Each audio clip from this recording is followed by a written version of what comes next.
Truth is,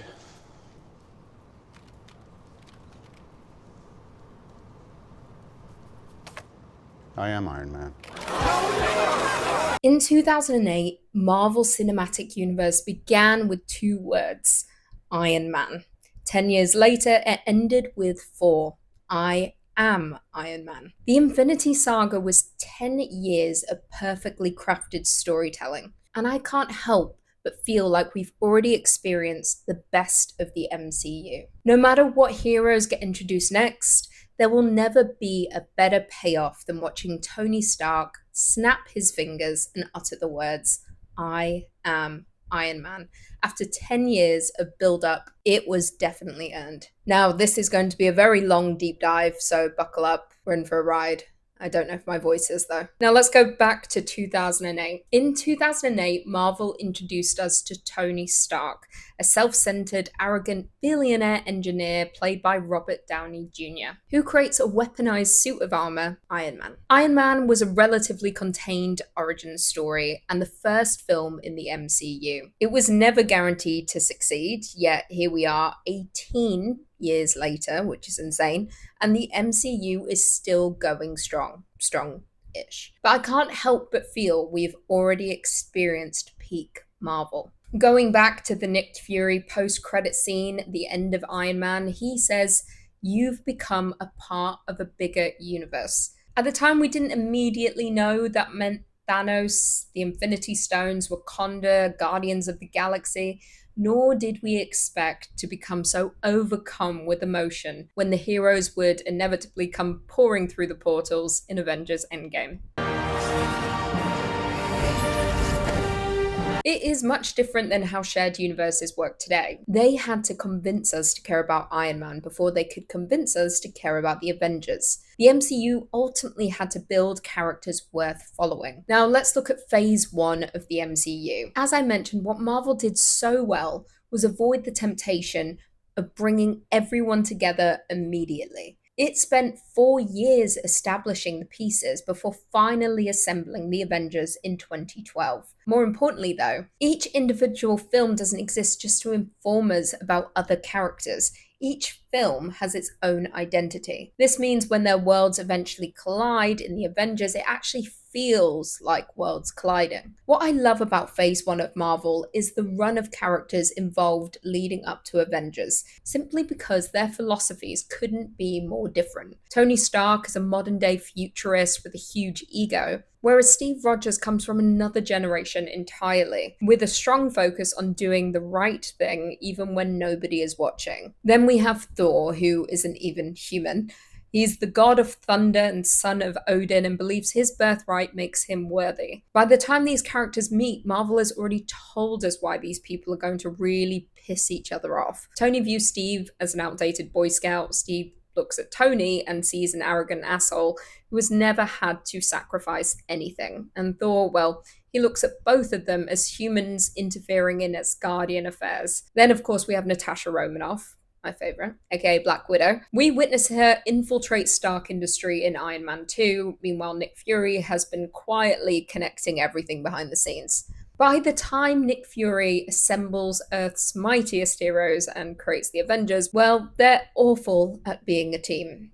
Tony and Steve clash, Thor is too focused on Loki, Bruce Banner doesn't trust S.H.I.E.L.D., and Clint Barton, aka Hawkeye, spends a large amount of the film under Loki's control. It is impossible not to think about the one rotating shot in Avengers, as we see the heroes standing beside one another while the camera rotates around them. We have Iron Man, Captain America, Thor, Hulk, Black Widow, and Hawkeye. 6 heroes standing in the middle of the streets of New York. A quiet battle compared to what we see later on. However, in 2012, that one shot was the payoff. They were characters from separate movies, separate worlds, and completely different stories standing together. What I loved about the events following Avengers, though, was that the MCU didn't immediately see the positive reaction to the crossover and immediately decide to go bigger, because they could have. Instead, they returned to individual stories, such as Iron Man 3, Thor the Dark World, aka the one we do not speak of because it is horrendous. The Winter Soldier, my favourite, then Guardians of the Galaxy. Then we entered the next crossover in the Age of Ultron. They alternated between investment and then payoff, a cycle that would continue leading up to Infinity War and Avengers Endgame. I do want to say the greatest achievement wasn't Endgame itself, it was patience. Ultimately, a crossover isn't exciting because lots of characters are on screen at the same time. It's exciting because lots of characters you already care about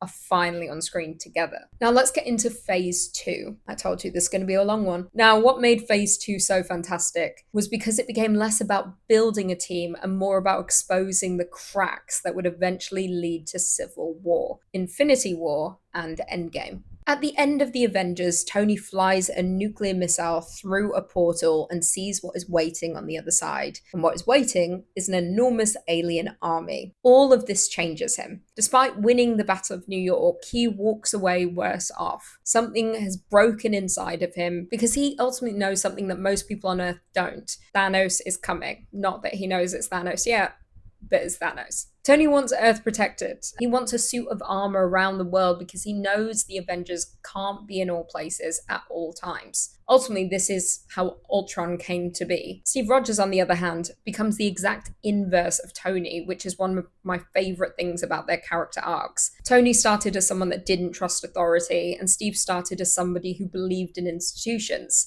He's Captain America after all, he fought for his country, and he believes in service and sacrifice for the greater good. However, the Winter Soldier comes along and completely dismantles all of that. SHIELD, the organization he's working for, becomes infiltrated by Hydra. The organization that was supposedly protecting freedom is now secretly building a system capable of just killing people. This is ultimately what changes Steve Rogers. He realizes that doing what you're told isn't the same as doing what's right. So when the Sokovia Accords would come into play later, Steve's position isn't stubbornness for the sake of creating civil war. We've simply already watched the movie explaining why he would never blindly hand control of the Avengers over to an institution ever again. So by the time that we get to Civil War, Tony and Steve's philosophies have completely switched. What I love is that the MCU didn't just decide to set up a Captain America versus Iron Man battle. Instead, Marvel spent several movies turning both of these characters into the people that would just inevitably fight. Thor began as the arrogant son of Odin, but as the MCU progresses, his story became more about loss and responsibility. He loses access to the woman he loves. His relationship with his brother Loki is completely fractured. Loki then seemingly dies more than once. His relationship with his father is complicated, and eventually the losses just pile up. Odin, Mjolnir, Asgard, Heimdall, Loki, Asgardians, and then of course the big one, he fails to kill Thanos in Infinity War. All of this is hugely important when entering Endgame. Natasha's development was quieter and more subtle, but increasingly essential to discuss, especially leading up to the events of Endgame, specifically Vormir. When we meet Natasha in Iron Man 2, she is incredibly guarded. Her life is built on manipulation, espionage, and endless violence. However, over the course of the movies, things begin to shift. The Avengers stop simply being her co-workers, and instead they become her family. It matters more than you might realize, because when everyone disappears after the snap, she is the one person trying desperately to hold the Avengers together 5 years later. Now, I can't move on without discussing Age of Ultron. It is funny because at the time the movie came out, people kind of felt like it was an awkward middle Avengers movie. I think at the time I felt that too. But in retrospect, it's basically a giant warning sign for everything that is about to happen. Steve and Tony are beginning to disagree on just about everything. We're introduced to Wanda, Vision is created, the Mind Stone becomes central, Thor starts investigating the Infinity Stones, Hawkeye's family is introduced, Natasha and Bruce's relationship develops, situationship, I don't know what you'd call it. And then, of course, there is Wanda's vision for Tony. He ultimately sees the Avengers dead, Steve's shield is broken, and Steve tells him, "You could have saved us." And behind him is an enormous alien invasion. It is then that we realize Tony's greatest fear isn't dying, but instead surviving when everyone else doesn't. Then, of course, in Infinity War, what happens? Tony survives after the snap, and everyone else he's with at the time, aside from Nebula, is gone. He loses Peter Parker, the Guardians are snapped, Doctor Strange as well, and of course half the universe is dusted as well. His nightmare effectively comes true. So looking back, Tony's fear of disaster is ultimately what causes another disaster. Ultron destroys Sokovia, which in turn creates international outrage. This is what contributes to the Sokovia Accords, ultimately the thing that divides the Avengers in Civil War. A small moment, but one worth noting before we move on from the Age of Ultron, and perhaps the perfect example of Marvel playing the long game. In one scene, everyone is drinking and having fun and attempting to lift Mjolnir. As we know, only those worthy can lift it. So far, that is just Thor. Tony fails, as does Rhodey and Clint. However, when Steve tries to lift it, it moves slightly. And the look on Thor's face is fantastic. Everyone moves on, and we forget about it.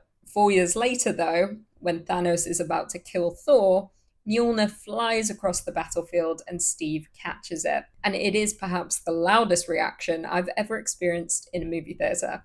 And it wasn't because it looked cool, it was because Marvel planted the idea years earlier. Endgame doesn't stop and explain, it doesn't include flashbacks to Age of Ultron, it just trusts that you remember. Thor then says, I knew it, and now what we all know is that Steve is in fact worthy. Now let's move on to Civil War. Civil War is perhaps the most important bridge between the early Avengers films and Infinity War, because it is ultimately how the Avengers destroy themselves before Thanos even arrives. Thanos doesn't defeat a united Avengers team in Infinity War. He arrives at a point when the Earth's strongest heroes are completely fractured. The payoff comes later though, when Bruce returns to Earth in Infinity War and warns them that Thanos is coming. They need to call Steve, Tony hesitates, Civil War still lingering on his mind. Then Endgame, of course, finally brings them together, with Tony's anger pouring out, telling them he had warned them something was coming, and that they should have had a suit of armor around the world. Ultimately, Thanos didn't break the Avengers, he simply arrived at a point that they had already broken themselves. While Marvel was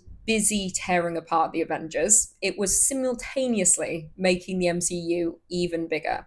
Enter the Guardians of the Galaxy, who took us into deep space with characters most hadn't heard of before, at least I hadn't. Doctor Strange introduces sorcery and alternate dimensions. Black Panther gave us Wakanda. Ant-Man introduces the quantum realm, which is very important later on. And of course, Spider-Man enters the MCU, finally. Guardians, of course, had Thanos, Gamora, Nebula, and the cosmic side of the Infinity Stones. Doctor Strange had the Time Stone, and eventually the knowledge that there is only one winning outcome for the good guys. Ant-Man had the Quantum Realm, without which Endgame's plan didn't happen at all. Black Panther had Wakanda and an entire group of heroes who become central to Infinity War. Spider-Man gives Tony one of his most emotionally important relationships, which is incredibly important considering Tony goes from someone who is struggling with emotional intimacy to become a father figure of sorts to Peter Parker. Then, of course, Peter is dusted in Tony's arms, which is one of the most emotional moments in the MCU as a whole. Then 5 years later, Tony finally has a daughter, Morgan, and yet Peter is still one of the main reasons he agrees to risk everything he has built after the snap. While all the characters' conflict is taking place with the Avengers, Marvel slowly began introducing something much bigger. Thanos was first teased back in 2012, but Marvel was very restrained. They never said Thanos is coming after every subsequent movie. He simply remains in the background and appears briefly. We slowly meet Gamora and Nebula, we learn about their relationship with him, and then we learn about the Infinity Stones. At the same time, there are still other villains in the mix. Hydra, Ultron, Loki, Killmonger, Hela. Marvel never sacrificed the individual films purely to advertise the final boss. Now, speaking of the stones, if Infinity War had just been about a purple alien collecting 6 magical stones, nobody would really care. The stones were essentially a device Marvel used to bring all of the different worlds into collision. The important thing is specifically what is attached to the stones. Where have they come from? The Time Stone belongs to Doctor Strange. Mind Stone belongs to Vision. The Space Stone had connections stretching back through Steve, Red Skull, Loki, and S.H.I.E.L.D. The Power Stone connects the Guardians, and the Soul Stone requires Thanos to sacrifice his daughter, Gamora. By Infinity War, collecting the stones means Thanos has to physically tear his way through stories we've become invested in. That is why the threat feels so enormous. Thanos doesn't arrive at the beginning of the story, he actually arrives at the end of everyone else's. By the time he finally comes for the stones, Marvel doesn't need to convince us what's at stake. We already know the people. we know the relationships, we know these worlds, and then after 10 years of teaching us that these heroes will always find a way to win, well, Marvel let them lose. And that was a shock. So let's go into Infinity War. On paper, Infinity War shouldn't work, but it does. You've got Iron Man, Captain America, Thor, Hulk, Black Widow, Spider-Man, Doctor Strange, Black Panther, Wanda, Vision, the Guardians, Bucky, Sam, Rhodey, and of course Thanos. They're spread across Earth, space, Wakanda, and Titan, multiple simultaneous storylines, and years of continuity. Normally, you would spend half the film establishing who everyone is. Infinity War basically says, you know these people, let's go. Within mere minutes, Thanos has attacked Thor, killed Heimdall and Loki, taken the Space Stone, and sent Hulk crashing back to Earth. There's almost no traditional first act. We're just immediately thrown into the action. If anything, the previous 18 films were the first act, and I still can't believe it was 18 films before Infinity War. However, for a film so enormous, there is one crossover Marvel withholds from us. It is Tony and Steve. The universe is ending, and the Avengers are still divided. Bruce tells Tony they need to call Steve. As I mentioned before, Tony has the phone, he struggles to make the call. Then circumstances separate them completely. Another point, Marvel does a very smart thing with Thanos. Infinity War is basically his movie. His character has the clearest objective, and he ultimately drives the plot forward. We follow him as he travels from location to location to collect each stone, overcoming obstacles and sacrificing something he loves. And unlike all the previous villains in the MCU, he completes his mission. He snaps his fingers, dusting away half of the universe. And the movie ends with him, not the Avengers. Thanos sits down, looks out at the sunset, and the credits roll. Structurally, that is the ending you would give to a hero after completing their journey, except we've just watched the villain win. On Titan, they nearly removed the gauntlet, but then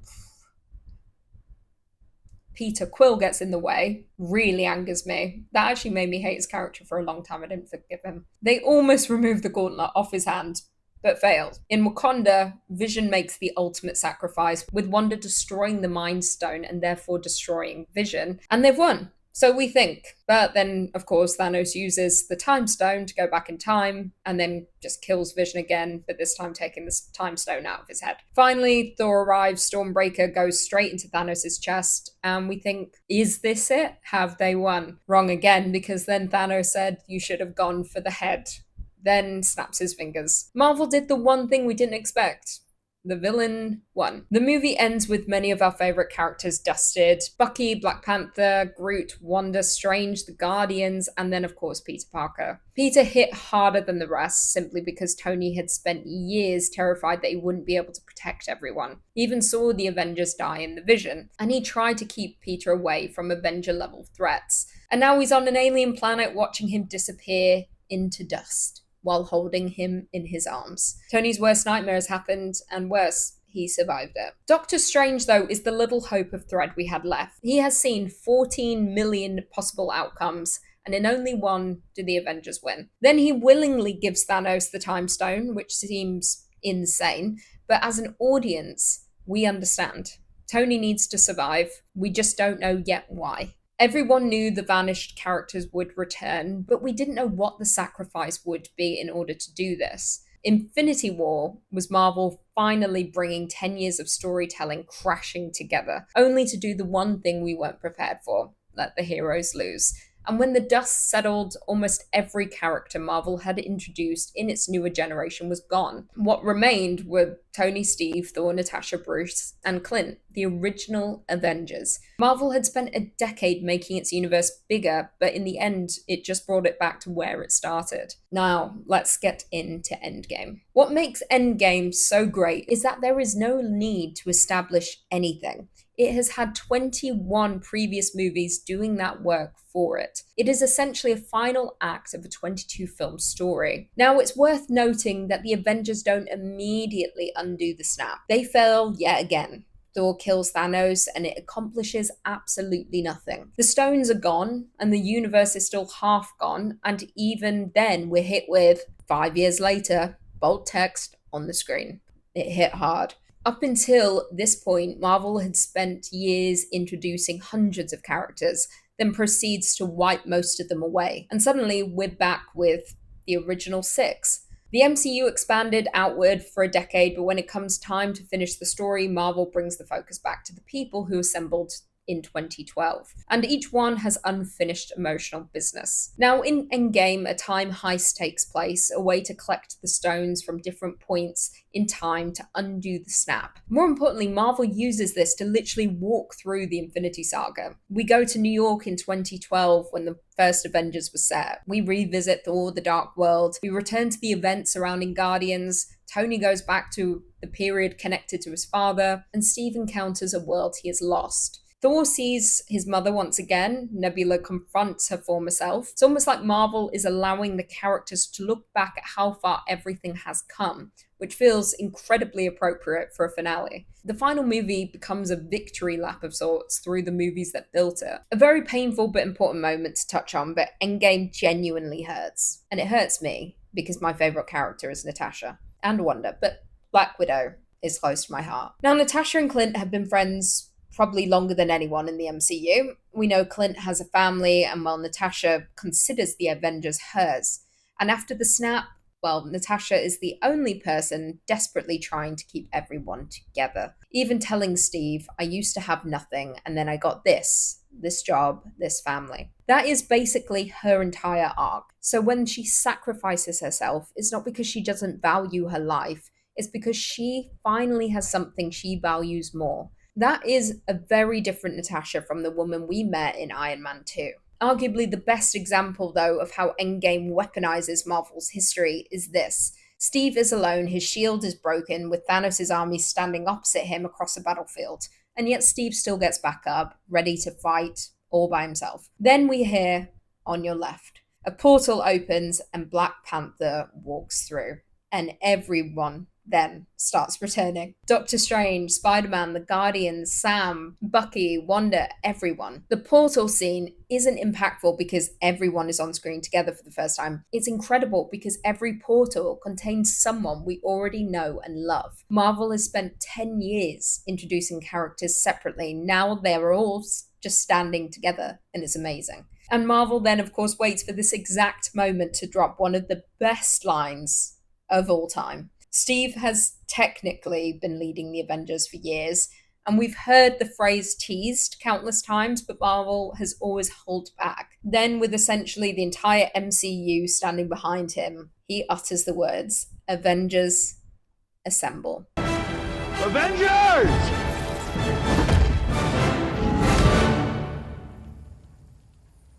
Assemble.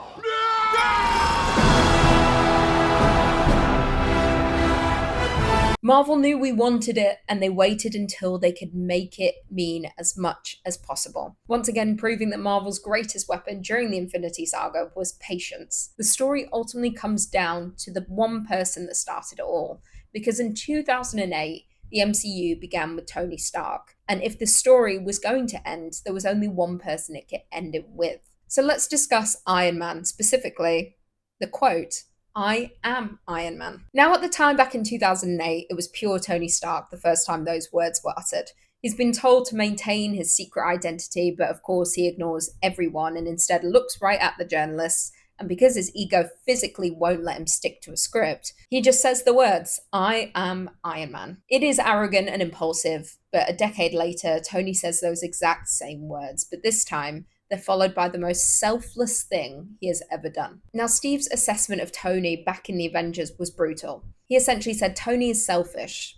He'll never make this sacrifice play, never lay down on the wire and let somebody else crawl over him. Tony's response is basically, why wouldn't you just cut the wire? But that is early Tony, someone who thinks there is a solution to everything and a smarter way out of any problem. And yet by the end of that exact movie, he is flying a nuclear missile through a portal and falls back to Earth likely to die. The difference is that Endgame eventually gives him a situation where there genuinely isn't another solution. He can't cut the wire. In the final battle, Tony looks at Doctor Strange, and Strange raises one finger. One possibility, and Tony understands that, as do we.